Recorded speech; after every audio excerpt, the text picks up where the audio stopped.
আসসালামু আলাইকুম সবাইকে। অনেকদিন পরে আমি আসলে ইংরেজি ক্লাস নিতে হাজির হয়েছি। আমি আমার ব্যক্তিগত কারণে খুব ব্যস্ত ছিলাম। কথা বলতে পারি নাই। যার কারণে আসলে ক্লাসগুলোও নেওয়া হয়নি। তো শিরোনাম দেখে বুঝতেই পারছি আজকে আমরা ক্লাস নিব ভয়েস নিয়ে। কথা না বাড়িয়ে আমরা আমাদের কাজে চলে যাই। ভয়েস বলতে আমরা আসলে কি বুঝি? সাধারণত আমরা কথাগুলো কখনো সরাসরি বলি, কখনো বা কাজগুলো কখনো সরাসরি ডিরেক্ট আমি নিজে করি বা অন্য কেউ করে, অথবা আমরা কারো দ্বারা কাজগুলো করে নেই। এটাই মূলত আসলে ভয়েস বা বাচ্য। যদি আমরা একেবারে তাত্ত্বিকভাবে পড়তে যাই তাহলে আমরা বলবো যে কাজ করার প্রকাশ কাজ করার ভঙ্গিমাই হলো, আমি একটু লিখছি, কাজ করার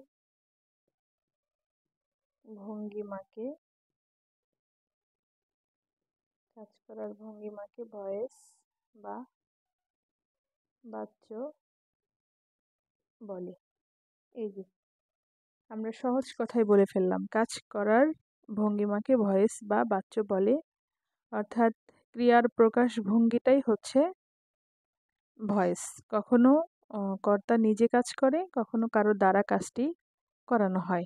ভয়েস সাধারণত তিন প্রকার। হ্যাঁ, একটা হচ্ছে অ্যাক্টিভ ভয়েস, 2 নম্বরে হলো প্যাসিভ ভয়েস, 3 নম্বরে আরেকটা আছে, এটা হলো quasi passive voice. Quasi passive voice. এই এই তিনটা হলো আমাদের voice: active voice, passive voice, আর একটা হলো কোয়াশি প্যাসিভ ভয়েস। অ্যাক্টিভ ভয়েসটা যখন কর্তা নিজে কাজ করে সেটা হচ্ছে অ্যাক্টিভ ভয়েস।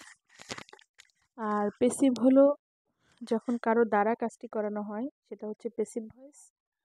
আর কোয়াসি প্যাসিভ ভয়েস হলো দেখতে বাক্যটা অ্যাক্টিভের মতো, কিন্তু এর অর্থটা হচ্ছে প্যাসিভের মতো। এটাই হলো কোয়াসি প্যাসিভ ভয়েস। এই আর এখানে কিছু নিয়ম আছে। এই আপনার ভয়েসটা চেঞ্জ করার কিছু নিয়ম আছে। সেই নিয়মগুলো খাতা কলম নিয়ে সবাই বসে ভিডিওটা পজ করে করে আপনারা সবাই লিখে ফেলবেন। হ্যাঁ, নিয়মগুলো যে আসলে কিভাবে আমরা ভয়েসটা চেঞ্জ করব। 1 নম্বরে হলো অ্যাক্টিভে যেটা সাবজেক্ট থাকবে প্যাসিভে সেটা অবজেক্ট হবে, আর প্যাসিভে যেটা অবজেক্ট থাকবে অ্যাক্টিভে সেটা সাবজেক্ট হবে। আমরা একটু দেখি, এই যে আমি একটু আর্ট করে দেই। অ্যাক্টিভে হচ্ছে আমাদের গঠন কি, সাবজেক্ট, ভার্ব, অবজেক্ট, তাই না? প্যাসিভে চলে আসবে এরকম, এটা চলে আসবে এখানে, এটা চলে যাবে এখানে, মাঝখানে কিছু পরিবর্তন আছে। তার মানে অবজেক্টের সাবজেক্ট রূপ, ডিরেক্ট অবজেক্টটা কিন্তু এখানে আসবে না। ডিরেক্ট অবজেক্টটা এখানে আসতে পারবে না। অবজেক্টটা সাবজেক্ট রূপে বসবে, আবার সাবজেক্টটা ডিরেক্টলি এখানে যাবে না, এটা আবার সাবজেক্টের অবজেক্ট রূপে যাবে, সাবজেক্টিভ অবজেক্ট রূপে যাবে। এটা ডাইরেক্ট এখানে যাইতে পারবে না কিছু কিছু ক্ষেত্রে, আবার কিছু কিছু ক্ষেত্রে যাবে। এটা হচ্ছে দেখে দেখে বোঝাইতে হবে। যখন আমি এক্সাম্পল দিব তখন হচ্ছে এটা বোঝাইতে হবে। আচ্ছা, আমরা তাহলে লিখে ফেলি। অ্যাক্টিভ এর সাবজেক্ট, অ্যাক্টিভ এর সাবজেক্ট, অ্যাক্টিভের সাবজেক্ট প্যাসিভে অবজেক্ট রূপে বসবে, অবজেক্ট রূপে বসবে। আর প্যাসিভের অবজেক্ট অ্যাক্টিভ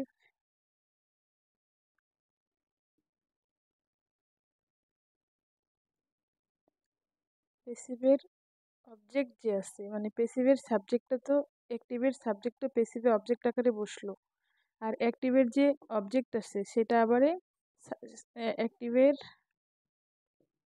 অ্যাক্টিভের অবজেক্ট প্যাসিভে সাবজেক্ট রূপে বসবে। এই হলো নিয়ম, ঠিক আছে?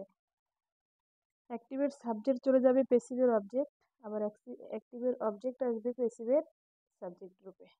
2 নম্বরে হলো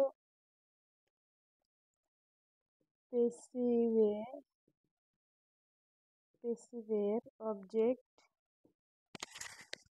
অবজেক্ট এর সামনে by, at, with, to, in ইত্যাদিটা ইটিসি দেই ইত্যাদি বসবে, তবে বেশিরভাগ বাই বসে। এ হলো ঘটনা। 3 নম্বরে হলো মেইন ভার্ব টেন্স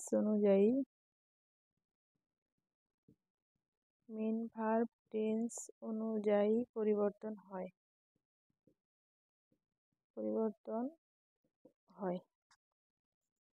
এবং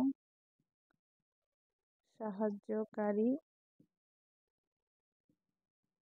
ভার্ব বসে। তাহলে মেইন ভার্ব টেন্স অনুযায়ী পরিবর্তন হয় এবং সাহায্যকারী ভার্ব বসে।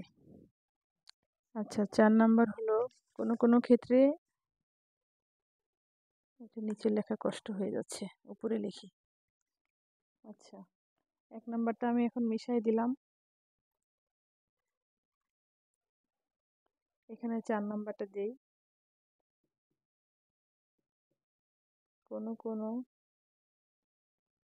কোনো বাক্যে 2টি অবজেক্ট থাকে, সেক্ষেত্রে একটি অবজেক্ট সাবজেক্ট রূপে বসে এবং অন্যটি অবজেক্ট হিসেবেই রয়ে যায়। এই যে এগুলো একটু আমাদেরকে ভালো করে করতে হবে। 4টা নিয়ম দিলাম, এই 4টাই আপাতত হয়ে যাবে মোটামুটি। আরেকটা ছোট্ট নিয়ম আছে, সেটা যখন আমি বাক্য করাবো তখন বুঝাই দেব।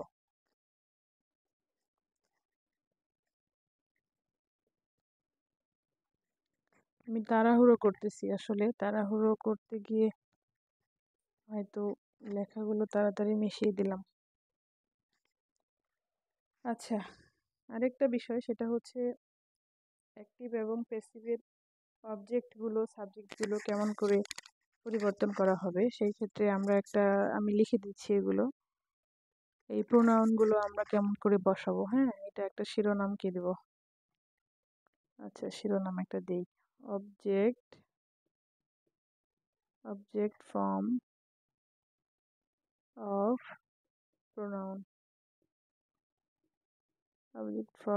প্রোনাউন। যদি অ্যাক্টিভে আই থাকে, প্যাসিভে হবে মি। যদি উই থাকলে হবে আস। ইউ থাকলে হবে ইউ। হি থাকলে হবে হিম। সি থাকলে হবে হার। দে থাকলে হবে দেম।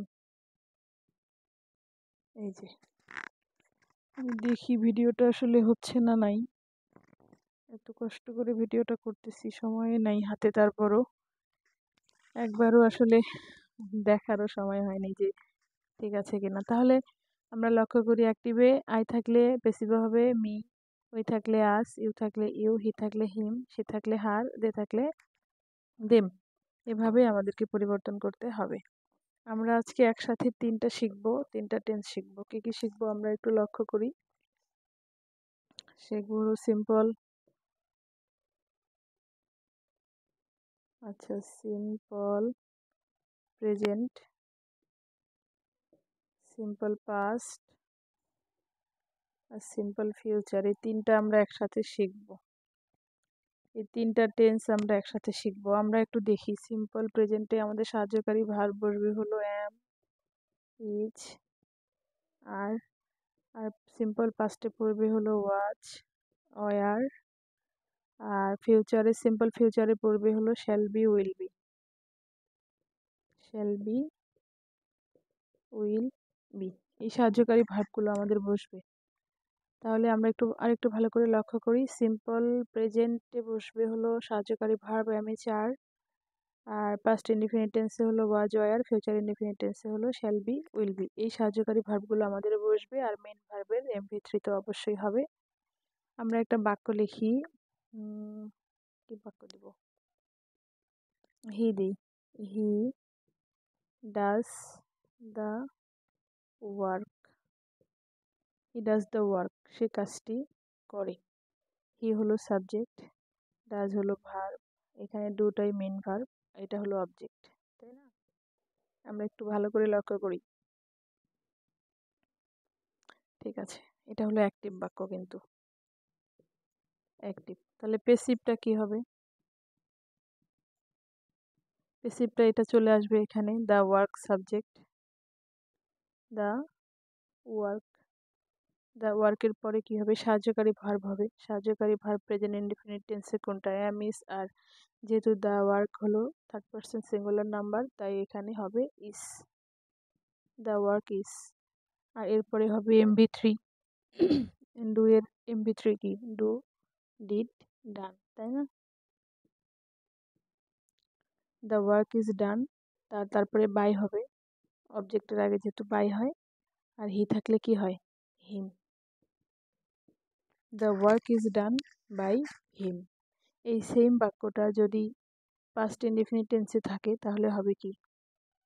হি ডিড হবে, হি ডিড দ্য ওয়ার্ক, এটা হলো পাস্ট ইনডিফিনিট টেন্স। তাহলে পেসিভে কি হবে? এই যে ওয়াজ অথবা ওয়ার, যেহেতু থার্ড পারসন সিঙ্গুলার নাম্বার, এখানে হবে was. The work was done by him. সুন্দর হয়ে গেল বাক্যটা। আবার যদি এখানে ফিউচার থাকে, he will do the work, he will do the work, তাহলে এখানে কি হবে? শ্যাল বি, উইল বি, এখানে হবে will be done by him. এই যে আমরা আমাদের তিনটা বাক্য একেবারে করে ফেললাম। প্রথমে কি হইলো? হি ডাজ দ্য ওয়ার্ক, তাহলে পেসিভে কি হলো? The work is done by him. পাস্টের অ্যাক্টিভ হলো হি ডিড দ্য ওয়ার্ক, পেসিভে হইলো the work was done by him. ফিউচারে he will do the work, পেসিভে হলো the work will be done by him. তাহলে ভয়েসের থেকে আর কিছু সহজ এই পৃথিবীতে আছে? আমার তো মনে হয় না। ভয়েস এতটাই সোজা যে ভয়েস যে একবার বুঝবে সে আর কখনোই ভয়েস ভুলবে না। তো আজকে আমরা 3টা ভয়েস শিখে ফেললাম। আমি চাইলে এখানে আরও 3টা এখনই সুন্দর করে দিতে পারি, কিন্তু আসলে আরেকটা ক্লাসে দিব, অসুবিধা নাই। আর আমাদের তো 9টা টেন্সের ভয়েস হবে, 12টা টেন্সের কিন্তু ভয়েস হয় না। 9টা টেন্সের ভয়েস আমি 3টা ক্লাসে দিয়ে দিব।